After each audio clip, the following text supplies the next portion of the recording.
ایران اور امریکہ کے درمیان جاری نئی کشیدگی کی لہر کے حوالے سے ہی ہم بات کریں گے محمد حسین باقری سے، جو چیئرمین ہیں اقبال فورم کے۔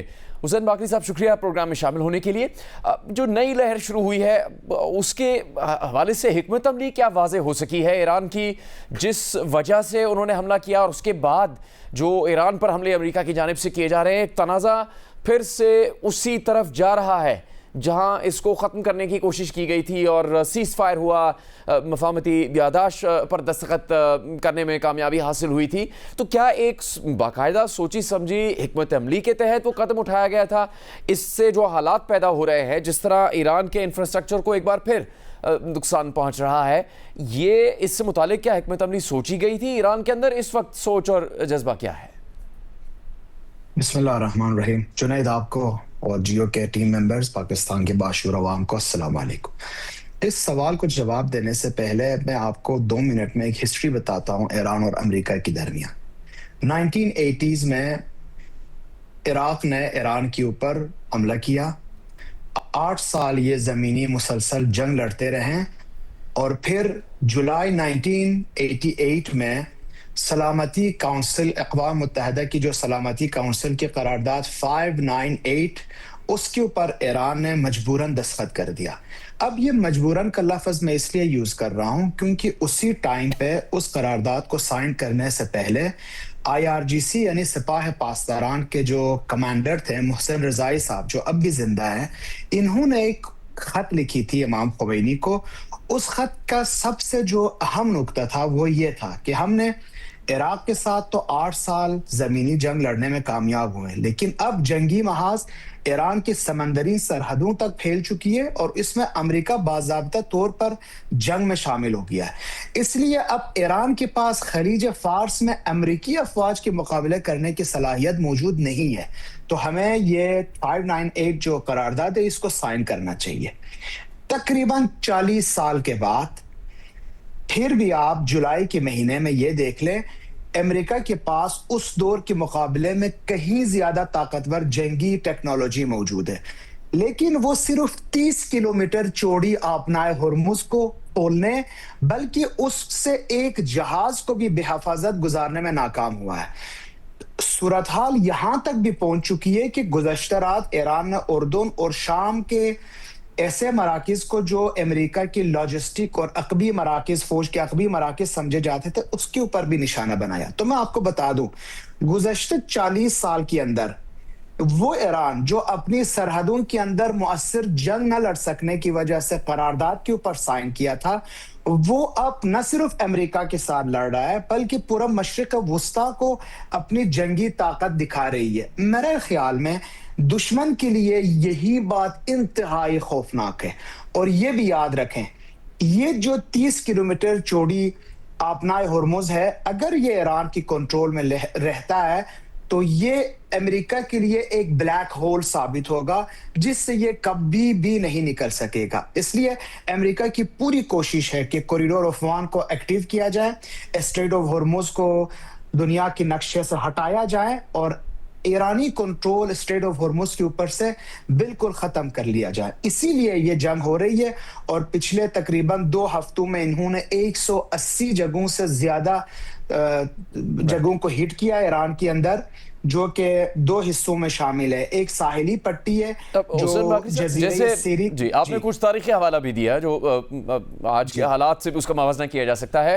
امریکہ یقیناً اپنے ان اہداف کو حاصل نہیں کر پا رہا ہوگا، جیسے آپ نے بھی اس کی طرف اشارہ کیا، اپنے ہرمز پر کنٹرول وہ حاصل نہیں کر پا رہے، وہ ایران کے کنٹرول میں ہے، دیگر مقاصد بھی حاصل نہیں ہو پا رہے، لیکن امریکہ کو یہ مقاصد حاصل کرنے سے روکنے کے لیے بھی جو ایران کی جانب سے اقدامات اور کوششیں کی جا رہی ہیں، اس کی قیمت ایران کو خود بھی تو چکانی پڑ رہی ہے، معاشی اعتبار سے اور سفارتی اعتبار سے۔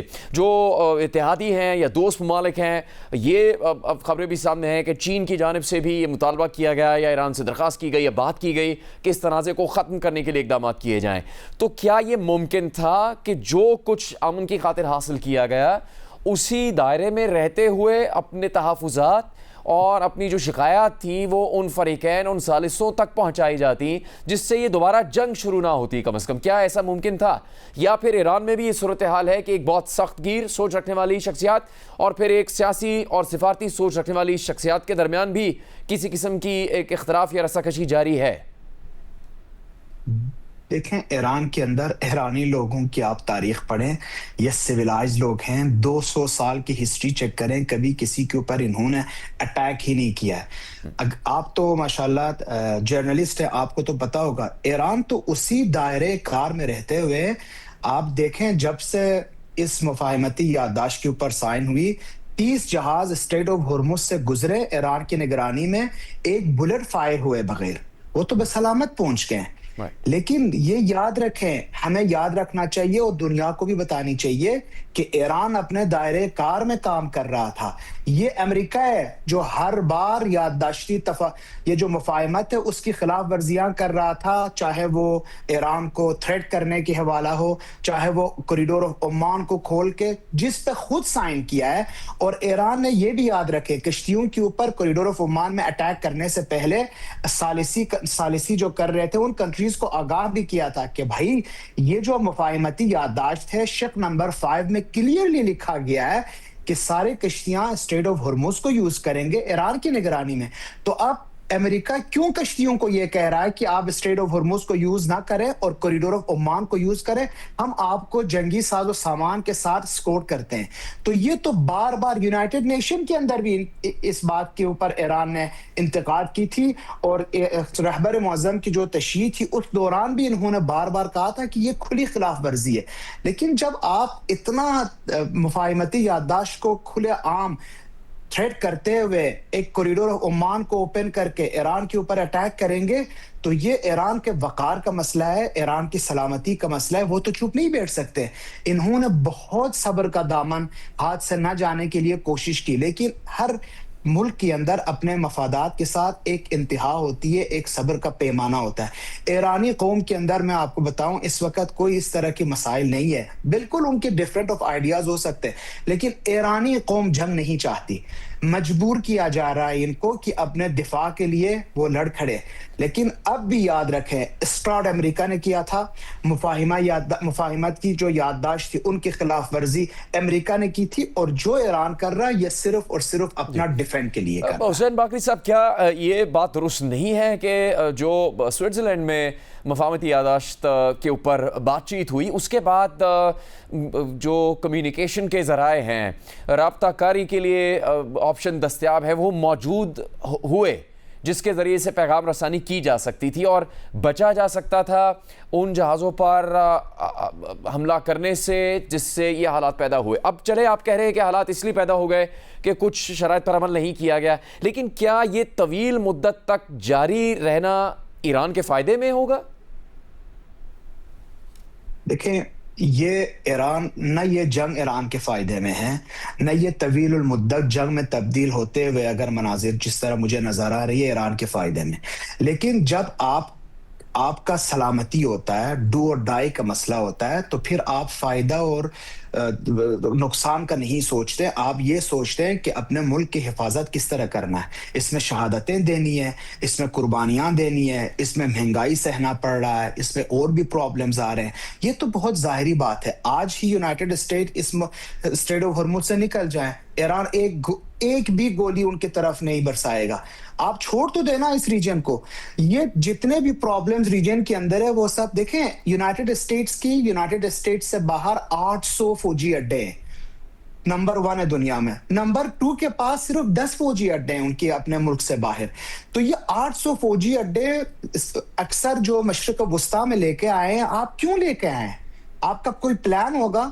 یہاں پہ تو آپ سارے گلف کنٹریز کو قربان کر کے گریٹر اسرائیل کی مد میں جو کر رہے ہیں. تو میں یہ سمجھتا ہوں، نہ صرف ایز اے مسلم، نہ صرف ایز وہ جو ایران میں رہتا ہے، ایز اے ہیومن بینگ، اگر ہم نے داد و فریاد کرنا ہے، اگر کسی کے سر کے اوپر جا کے ہم نے اپنے آواز پہنچانی ہے، تو وہ اس وقت یقین کریں ایران نہیں ہے. ہمیں یہ ساری باتیں امریکہ کو کہنی چاہیے.